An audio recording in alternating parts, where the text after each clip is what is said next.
Well, you remember Broward County Sheriff Scott Israel thoroughly discredited himself with his handling of the Parkland shooting, where at a CNN gun control rally, he attempted to vilify gun owners as a group while simultaneously heaping credit on himself like a megalomaniac. Now, Sheriff Israel is facing a vote of no confidence from his own deputies. Jeff Bell is a deputy sheriff and president of the Broward Sheriff's Office Deputies Association, and he joins us tonight. Mr. Bell, thanks for coming on. Thank you for having me. So, facing a vote of no confidence for what? Why do you have no confidence? Well, there's a series of events that have led up to this vote of no confidence, and it has nothing to do with a contract whatsoever. That is a blatant lie by the sheriff himself. But this is about a series of events over the past couple of years, such as bad policies of the Promise program and the civil citation program that takes all discretion away from deputies to make the arrests that we need to make. It's about the lack of training facilities, not having our own gun range to properly train for these situations. It's about the distrust between the Sheriff's Office and the union when the Sheriff's Office asked for our help to raise property taxes on citizens because they claim to be broke, but yet we're only to find out after completing an audit that the Sheriff's Office returned $100 million back to the County Commission alone last year.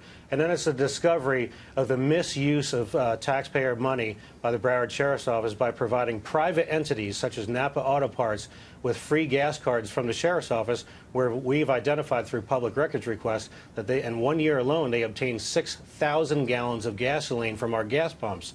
That is a fleecing of Broward County. And then also on top of it, the disparity of treatment and punishment between the command staff if they were to commit felonies and untruthfulness compared to a deputy is a far great time span of what punishment we will get between the rank and file and the command staff.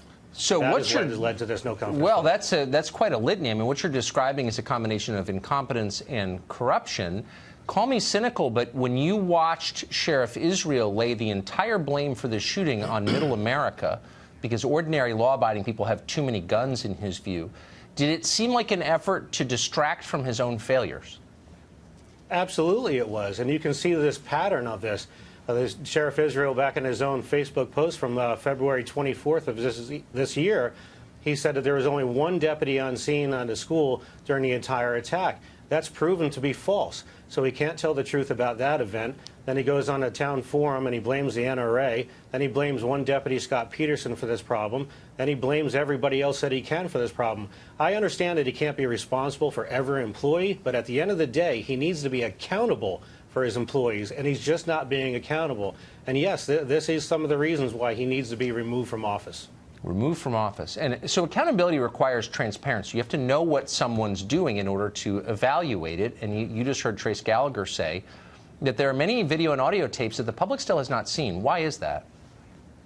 Well, they don't want to be transparent because it's going to expose that the sheriff knew some information in the past, that he contradicted himself in public interviews, and that's going to come back and bite him on that. However, we're going to press forward for more transparency with the sheriff, the same way that he claims to be the most transparent sheriff that's ever been in the sheriff's office. It goes both ways, Sheriff, and you need to be transparent. Release those videos so we can know the truth.